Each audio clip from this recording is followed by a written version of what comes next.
was in a conversation with a client this week and they stopped me with a question that I hadn't quite prepared for.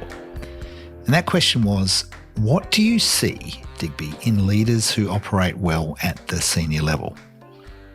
And it's a good question. I actually had to think about it. I didn't have any pre-packaged answer, so I had to really think about it in real time as we were talking, which I love. It's great to be put on the spot and have to think. So after a bit of thinking, I came back with fluency and fluidity. What do I see in leaders who operate well at the senior level? Fluency and fluidity.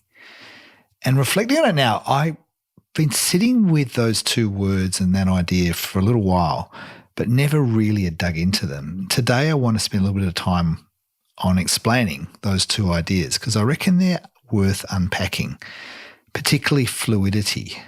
Fluency is a more familiar concept, whereas fluidity is, I reckon, where it gets interesting. So let me explain what I mean. Fluency first. Fluency is breadth. It's the ability to move across different functions, different contexts, different rooms, and hold your own in all of them. It's to engage credibly in a conversation about operations and then 5 minutes later be in one about strategy or governance or communications or culture or change. And the fluent leader isn't a specialist in all of these. It's not what I mean. They've seen enough, they've been in enough rooms to recognise the patterns and to speak the language, to understand what's really going on. And there's a phrase that I used in that session with my client, which was, they've got organisational literacy. The fluent leader can read the organisation, they can see across the whole, not just their corner of it. And most senior leaders have some version of fluency, I reckon. It's usually what the career has given them. The long game of doing different things, stretching into different roles, being in different rooms. That's how you build fluency over time. But fluidity is different, and I reckon it's rarer.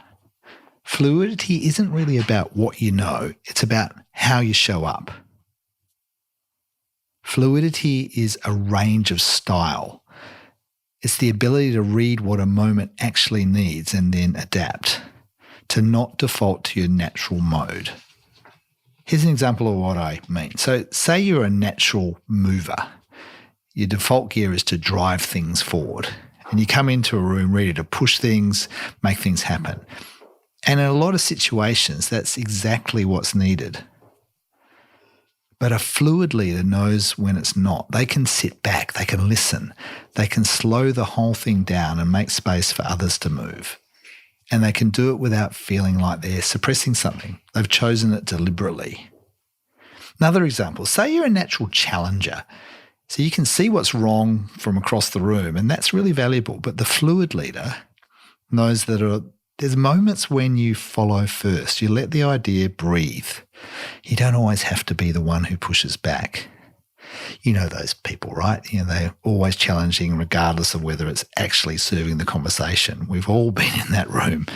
I reckon the most effective senior leaders know what their natural style is. They're comfortable with it, they're confident in it, but it's not their default. They kind of choose it. And the less effective ones, they rely really only on their default mode because it's the easy way to be. It feels natural, so it must be right. But it isn't always right? The mode that works in one room won't work in every room. And the leaders who have done that inner work really show it, especially when they're out of their comfort zone. So what do you do with this? Well, there's this practice that I really like to help my clients use, and I call it the door framing exercise. So just imagine you're walking into a meeting room. It could be a physical room or a Teams call or a phone conversation. It doesn't really matter. But you're at the threshold before you go in or before you press join the call. You just stop and you ask yourself this one question. Who do I need to be in this? Not what to say, not what's on the agenda, but who to be. And most leaders skip that question entirely. They'll walk in as whoever they were in the last meeting, and they'll carry that energy straight through without stopping to ask, well, does this energy fit? What would happen if you asked that question just a little more often? Who do I need to be? There's also something worth saying about how all this shows up over time, because fluidity isn't something you announce. You don't just walk into a room and say, I'm going to be in listening mode today. You just are. And that's what people notice.